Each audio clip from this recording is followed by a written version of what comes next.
Bonjour la team, j'espère que vous allez bien. Ça faisait longtemps déjà que, voilà, que j'ai vaqué à autre chose. Maintenant, aujourd'hui, je me suis dit que peut-être ce serait le moment pour moi de vous donner mon opinion, de vous donner ma position en ce qui concerne les marchés. Et voilà. Nous sommes dans une période que moi je qualifie d'une période charnière. Bah, du coup, je me suis dit, bon, il faut peut-être que je fasse, que je vous présente en fait ma vision du marché, qu'est-ce que j'en pense et bien entendu mes prévisions du marché qui, bien entendu, sont subjectives. Donc, c'est ma vision du marché. Elle n'est pas celle de tout le monde. Et du coup, bah, je vous invite à me suivre avec attention. Comme toujours, nous allons commencer notre analyse et prévision des marchés sur les foreign exchange, c'est-à-dire les forex. Et comme toujours, nous commençons par les rois dollars, voilà, américains. Alors, qu'est-ce qui se passe avec le dollar américain? Bah, la situation, elle est malheureusement très, très, très, très mauvaise pour les dollars américains. Là, par exemple, vous avez mon graphique de l'USD Index, le dollar index, qui est l'indice qui réplique la performance du dollar américain contre 5 monnaies, à savoir l'euro, les yens, les francs suisses. Vous avez également les dollars canadiens et bon, les dollars néo-zélandais. Donc là, ça vous donne quand même une très bonne idée sur ce qui se passe actuellement, le comportement du dollar américain contre ces monnaies que je viens de citer, à savoir l'euro, les GBP USD, les yens japonais, les francs suisses et le dollar canadien. Donc voilà. Alors, comme vous pouvez le remarquer, bah, moi, dans mon graphique, sur mon graphique, vous remarquez qu'il n'y a pas d'indicateur technique. Moi, je suis adepte du price action stratégie, donc je n'utilise pas les indicateurs. Il m'arrive des fois d'utiliser la moyenne mobile, mais généralement, je ne négocie pas en utilisant les indicateurs. Alors là, nous sommes sur H1. Comme vous l'avez remarqué, le marché est très, très baissier. Mais nous sommes actuellement sur un niveau très important. Nous sommes sur un support que je qualifie de majeur, donc il faut faire attention. Nous sommes sur un support. Les dollars se portent très mal parce que là, on a une mini tendance qu'on pourrait qualifier de baissière parce que là, les marchés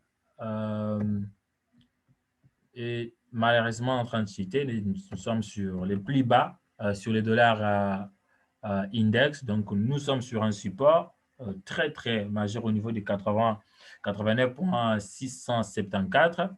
Voilà. Et donc, clairement, vous comprenez que les dollars se portent très mal comparé aux 5 monnaies qui composent les paniers, n'est-ce pas, du dollar index. Alors, concrètement, ça veut dire que les opérateurs des marchés, les investisseurs n'ont pas confiance au dollar américain. Bah, ça se justifie parce qu'actuellement, pour ceux qui suivent les informations et ceux qui suivent la presse financière, bah, il y a quand même des craintes de plus en plus justifiées des investisseurs en ce qui concerne l'économie américaine, surtout les prévisions en termes d'inflation.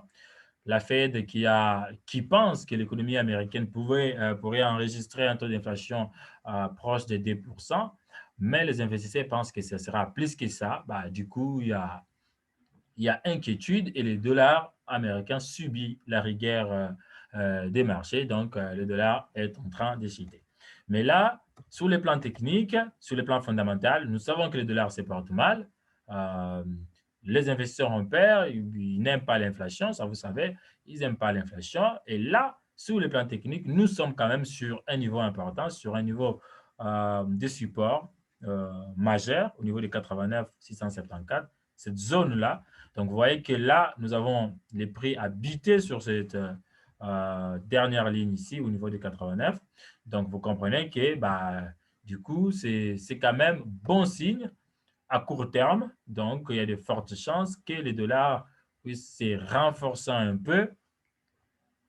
Voilà, puis c'est renforçant un peu avant, je ne sais pas, de continuer la chute. Et bien entendu, la chute va bien entendu être aussi appuyée par d'autres facteurs, mais sur le plan technique, bah, les dollars se portent très mal, mais nous sommes sur un support.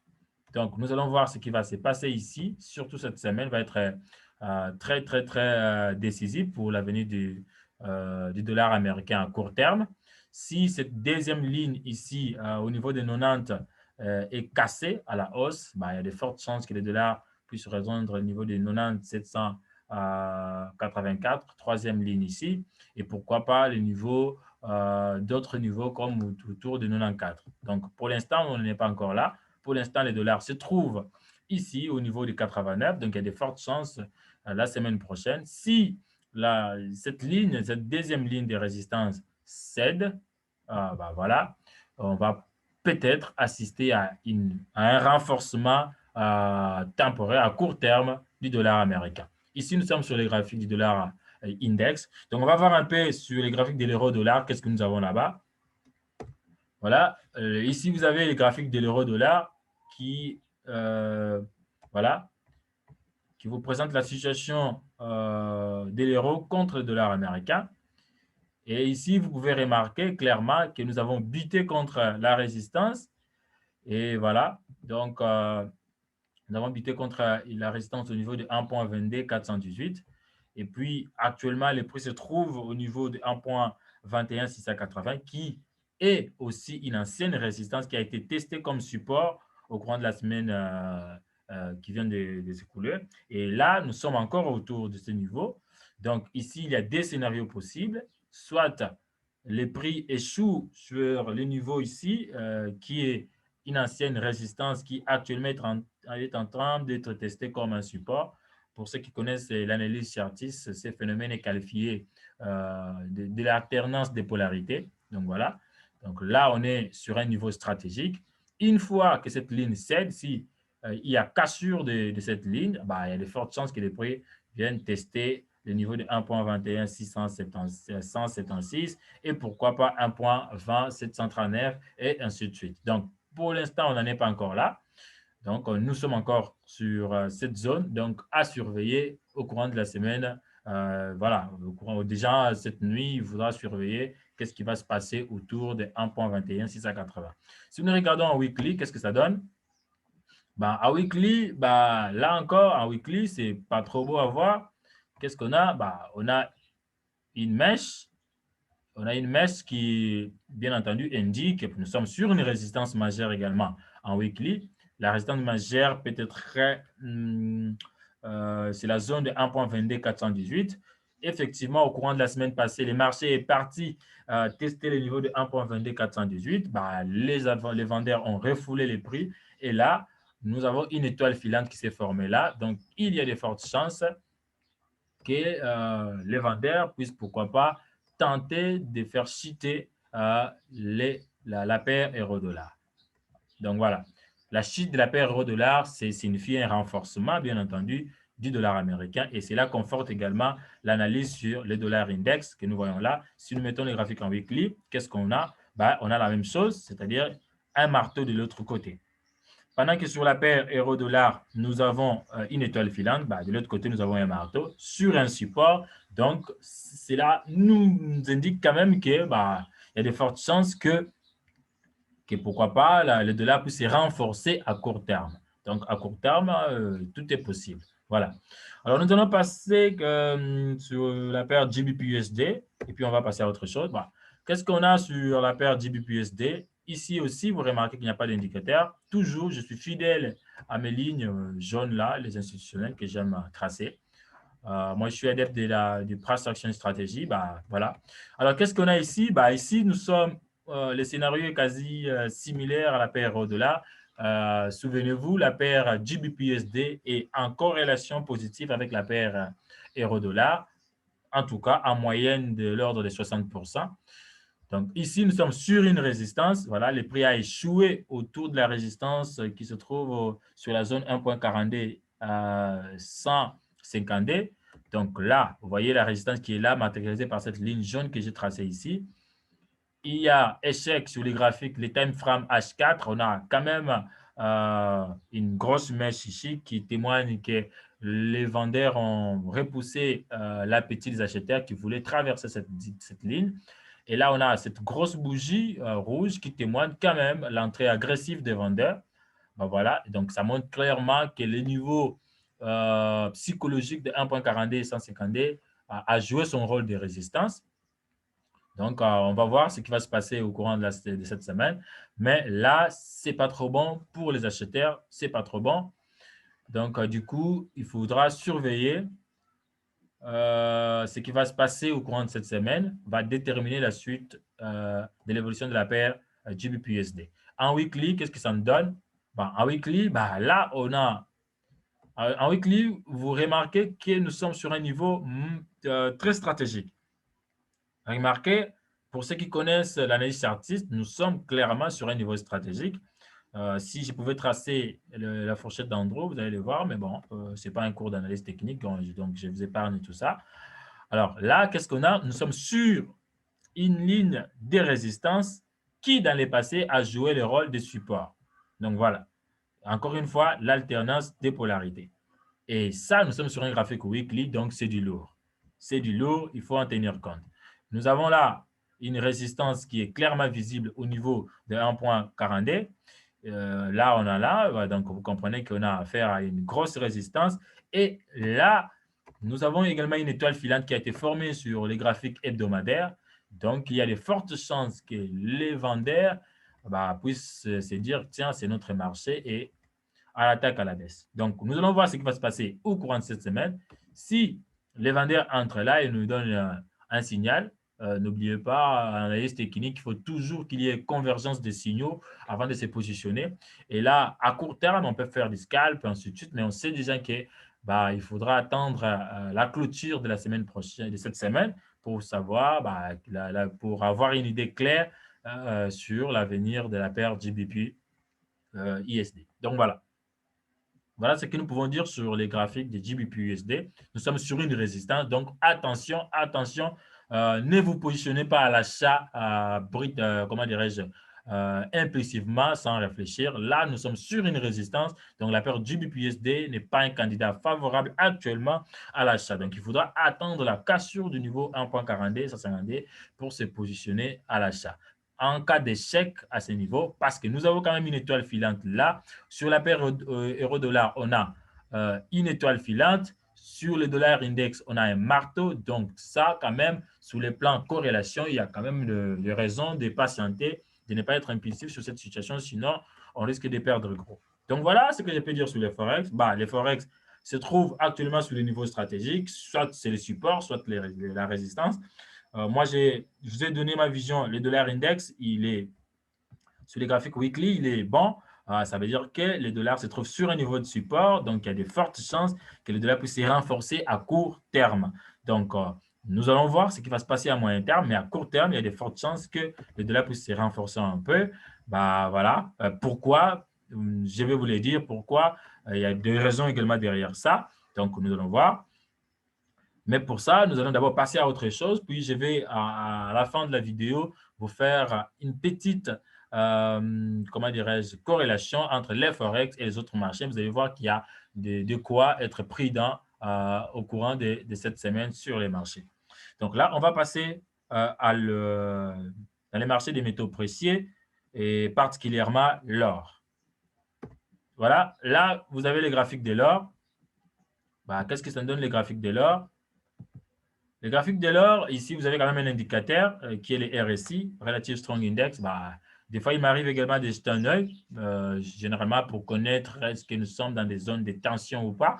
Et l'indicateur, il est là. Donc, je vous ai dit que l'analyse technique, c'est quand même convergence des signaux si on veut être rentable sur le long terme. Si on veut maximiser les taux de réussite, il faut être très sélectif en ce qui concerne les signaux et l'analyse technique. Voilà, et justement, blender, il y a des indicateurs qu'il faudra utiliser. Du coup, moi, j'utilise RSI de temps en temps. Voilà.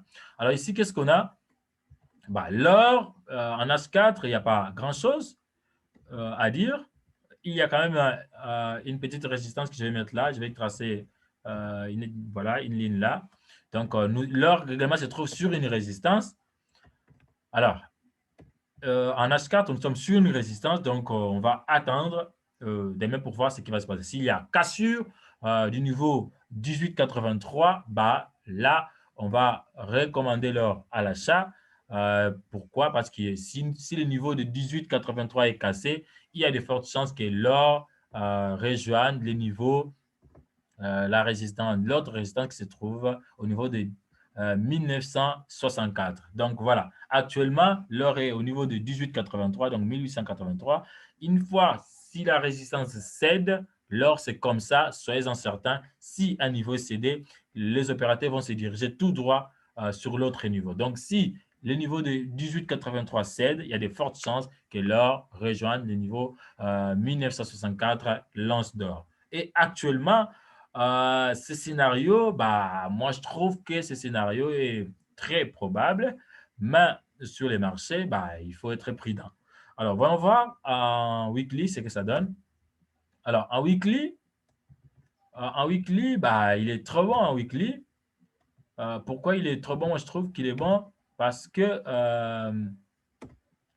l'or a cassé la moyenne mobile 50 périodes sur les graphiques weekly. Donc, ça, c'est quand même un bon signe. Pourquoi? Parce que les marchés, bah, aujourd'hui, c'est les robots qui tradent. Donc, vous voyez que là, nous sommes sur une résistance. Donc, tout va se passer cette semaine. Mais la moyenne mobile 50 périodes a cédé. Donc, vous comprenez que nous sommes dans un marché acheteur. Pourquoi? La stratégie de maître comment on l'appelle déjà, Mustapha Belkait est simple. Si les prix se trouvent, les bougies se trouvent sous la moyenne mobile, nous sommes dans un marché vendeur. Et là, les prix cassent la moyenne mobile, donc il n'y a pas de résistance dynamique qui peut bloquer les prix actuellement. Donc, il y a de fortes chances qu'au courant de cette semaine, l'or puisse, pourquoi pas, rejoindre les niveaux voilà, de 1964. Mais ça va dépendre, encore une fois, du comportement du dollar américain. Donc, les dollars se trouvent sur un support, l'or se trouve actuellement sur une résistance. Donc, et cela est logique. Donc, si le dollar se renforce au courant de cette semaine, de cette semaine, donc voilà, malheureusement, l'or, ça ne sera pas le cas. Parce que le dollar est coté, plutôt l'or est coté en dollars américains. Donc, l'or, si l'or se comporte bien, bah, les dollars, ils se portent très mal. Mais à court terme, généralement, ces principes fondamentaux ne sont souvent pas respectés. Donc, du coup, il faut surveiller ce qui va se passer en H4 ici déjà, la semaine, déjà aujourd'hui à l'ouverture, qu'est-ce qui va se passer? S'il y a cassure, bah, il y a de fortes chances que la semaine soit haussière. Voilà, la semaine soit haussière. Mais pour l'instant, on va attendre. Donc, la paire euro-dollar, ce qu'elle va faire, la paire euro-dollar va être déterminée également pour l'avenir du métal jaune. Voilà. On va passer à autre chose, aux indices boursiers. Sur les indices, on ne va pas trop traîner. On va voir les Nasdaq. Pourquoi les Nasdaq? Bah, parce que les Nasdaq est l'indice qui a une très bonne, la plus belle performance, en tout cas, actuellement. Donc, les Nasdaq, en H4, il se trouve également sur un niveau stratégique. Remarquez, mes graphiques se ressemblent quasi, parce que moi, je trade avec les institutionnels, mais les supports résistants, j'identifie les supports, les résistances, voilà. Et il y a la moyenne mobile qui est là également pour affiner mes analyses. Actuellement, je vais mettre en H1. Qu'est-ce qui se passe en H1? Remarquez, on est sur vraiment un niveau important. Ici, le niveau a été testé comme support, support, puis cassé, et puis résistance, résistance, et puis actuellement cassé. Et là, les prix se trouvent encore sur cette zone, l'alternance des polarités. Alors, la grande question, c'est est-ce que ces niveaux où se trouvent actuellement les Nasdaq autour de 13 429, est-ce que ces niveaux vont refléter les prix ou ce niveau sera cassé? Donc, les deux hypothèses sont là. Si les prix cassent cette zone-là, donc il y a de fortes chances que les marchés chute jusqu'au niveau de 12 970 parce que cette zone-là, c'est la prochaine, le prochain support, en tout cas, sur mon graphique. Donc, une fois que le niveau, la zone de 13 429 cède à la baisse, bah, les prix chutent et les prix vont venir, pourquoi pas, tester le niveau de 12 970. Mais au cas contraire, si les marchés échouent à ce niveau et réparent la hausse, bah, il y a de fortes chances que les marchés remontent pour aller tester cette résistance qui se trouve au niveau de 13 754. Donc, actuellement, le Nasdaq, moi, je trouve que le Nasdaq n'est pas trop mal, mais il faudra attendre un signal ici.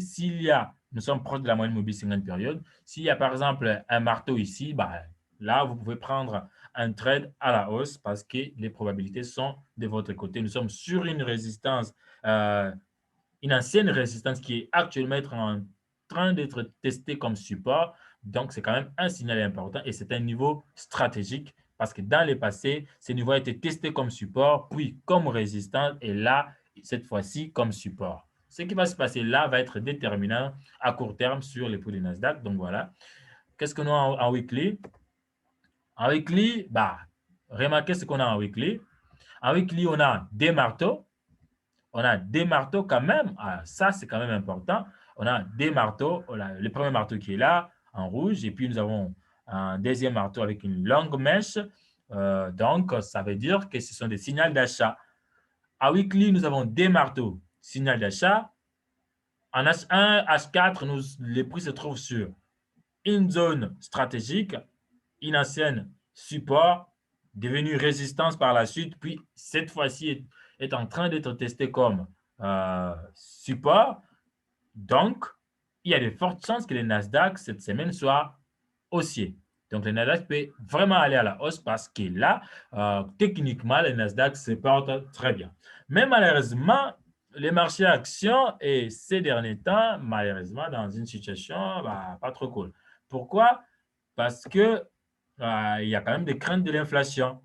Je venais de le dire tantôt, il y a quand même crainte de l'inflation. Donc, les investisseurs se demandent est-ce que le gouvernement, la Fed, va intervenir dans le sens de maîtriser la dépréciation du dollar américain ou la Fed va rester fidèle à elle-même, injecter encore plus de liquidités dans l'économie, du coup, plomber les dollars américains. Bon, voilà, là, les gars, ils sont dans une période d'incertitude. Donc, on va voir un peu comment les prix vont se comporter la semaine prochaine. Mais du coup, là, c'est pas trop cool.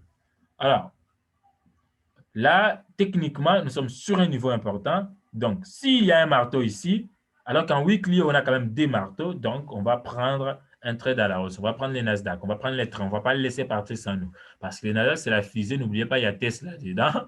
Il y a Tesla dedans. Donc, du coup, s'il y a un signal, il ne faut pas hésiter à le prendre. Puis, on va voir, on va passer un petit moment sur les marchés de l'énergie. On va voir les pétroles. C'est que les pétroles nous réservent là. On va voir les pétroles. Il est où déjà les pétroles? Pour ceux qui ne le savent pas, je trade avec le broker XM Global Limited, qui est le partenaire de Sacré Capital Exchange. Donc voilà, mon compte réel est logé au sein de XM Global Limited. Donc voilà. Là, il n'y a pas un contrat sous les pétroles. Je ne trouve pas. Je ne trouve pas les contrats sous les pétroles, malheureusement. Ah oui, je ne trouve pas les contrats sur le pétrole. Donc, voilà, il n'y en a pas. Donc, qu'est-ce qu'on va faire?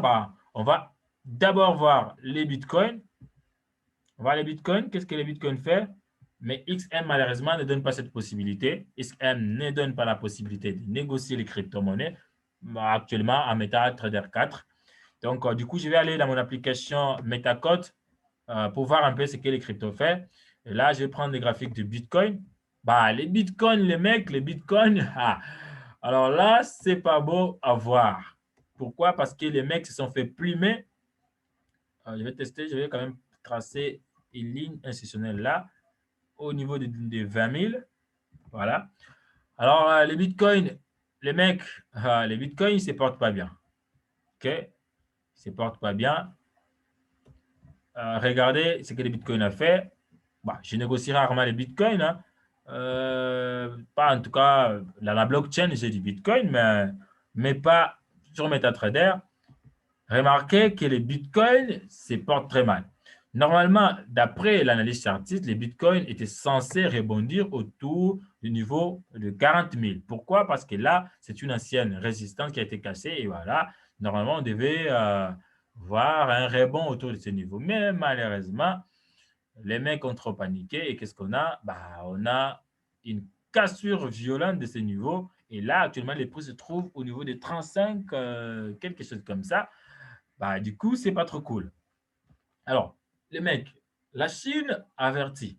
La Chine, vous avez suivi pourquoi les bitcoins chutent? Bah, c'est simplement parce que la Chine a fait remarquer encore une fois aux investisseurs que les bitcoins ne constituent pas vraiment une monnaie comme le dollar, ainsi de suite. C'est purement un actif spéculatif.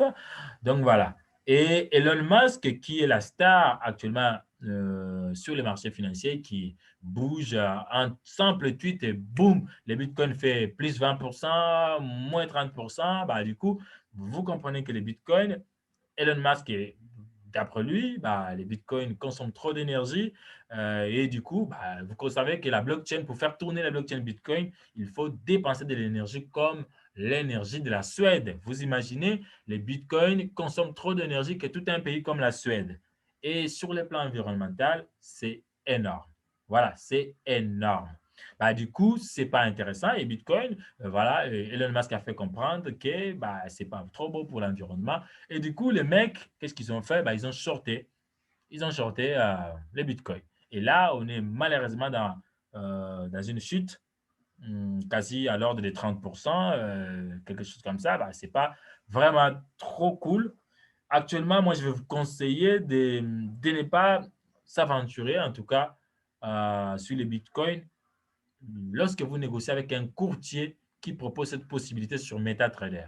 Pourquoi? Lorsque vous détenez des bitcoins dans la blockchain, bah, c'est du bitcoin. Ça peut perdre de la valeur. Vous en aurez, si vous en avez deux, vous allez garder deux bitcoins. Ça peut perdre de la valeur, mais vous en aurez toujours deux. Mais lorsque vous tradez les bitcoins via l'application MetaTrader, bah, c'est compliqué. C'est votre capital qui va fondre comme la neige si Elon Musk, par erreur, tweetait encore demain, par exemple. Bah, donc, moi, je vous conseille de ne pas s'aventurer sur MetaTrader avec du Bitcoin. L'Ethereum, bah, c'est la même chose. Bah, ça, c'est ETC, bah, c'est pas Ethereum. Bon, voilà. Ethereum classique, bah, c'est toujours mal. Donc, du coup, bah, moi, je vous dis que les mecs, il ne faut pas s'aventurer sur voilà, les crypto-monnaies. Ces derniers temps, ce n'est pas trop bon. On va voir un peu ce qui se passe avec le pétrole. Ici, il y a possibilité d'analyser le pétrole. Donc, on va voir un peu comment les pétroles se comportent. On va voir si c'est intéressant à négocier ou pas. Voilà. Pendant que ça charge, nous, on peut encore continuer à regarder les graphiques du Bitcoin. Donc, à court terme, les mecs, moi, je vais vous dire, écoutez, le Bitcoin, il n'est pas trop cool. En weekly, qu'est-ce que ça donne en weekly? Ah, là, quand même, vous voyez qu'en weekly, ça fait quand même peur. Hein? Mais ceux qui connaissent l'analyse technique auraient pu shorter les bitcoins au niveau de 65 déjà. Vous voyez, il y a quand même une étoile filante qui est là, qui forme ce qu'on appelle l'étoile du soir. Vous voyez quand même que là, on a quand même une étoile du soir au niveau de 64. Donc, ceux qui connaissent l'analyse technique auraient pu sortir et ne pas encaisser de lourdes pertes comme actuellement. Bah, là, du coup, bah, les mecs, moi, j'ai pitié pour les petits porteurs, ceux qui n'ont pas un grand capital. Bon, voilà. Les pétroles ne répondent pas. Donc, on va retourner sur notre broker XM pour essayer de faire un petit résumé. Alors, les Forex, en guise de résumé, les Forex se trouvent sur des niveaux stratégiques. Donc, soit sur les supports, soit sur les résistances, ainsi de suite. Donc, il faudra surveiller cette semaine ce qui va se passer sur les dollars index, sur la paire du BPUSD. Voilà, en weekly, nous sommes sur une résistance majeure. Donc, soyez-en certains, les mecs, ça va faire mal à ces niveaux. Les vendeurs vont shorter. Pourquoi? Parce qu'aujourd'hui, ce sont les robots qui traitent. Et les robots ont des signaux. Donc là, ils sont sur une résistance et puis il y a une étoile filante. Bah, les mecs, il faut vraiment, vraiment, vraiment ne pas s'aventurer à l'achat durant cette semaine. Donc, on va voir un peu comment les prix vont se comporter. Mais pour les scalpers, vous pouvez prendre des mouvements. Bah, je ne sais pas, d'après votre stratégie, toujours en se protégeant avec les stop loss, tout près là pour ne pas cramer votre capital. Mais en tout cas, les forex, c'est trop bon. C'est vraiment ça ce qu'on appelle les opportunités. Nous sommes sur les résistances. Ici, la résistance sur la paire GBPUSD en weekly. Et en H4, en H4, vous avez quand même ce signal-là. Bah, c'est bon les mecs. Si, en tout cas, les prix se dirigent où? Si les prix continuent de chuter, bah, c'est jusqu'au niveau de 1.39 983 et pourquoi pas 1.38. Donc, on va voir ce qui va se passer au courant de cette semaine, mais n'oubliez pas que le GBPUSD est volatile. Donc, l'or, c'est la même chose. Nous sommes sur une résistance. On va voir ce qui va se passer. Donc, si l'or casse la résistance, bah, direction 1964.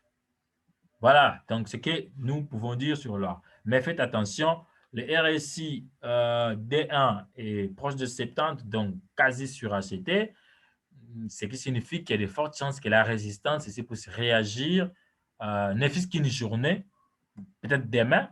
Donc il y a de fortes chances qu'il y a quand même une mèche là sur les graphiques D1, donc il y a de fortes chances que cette résistance puisse réagir à court terme et on va voir comment ça va se passer au courant de cette semaine. Donc, voilà la team. Je vous remercie pour votre attention. Dites-moi en commentaire ce que vous en pensez. En tout cas, si vous avez bien entendu des questions.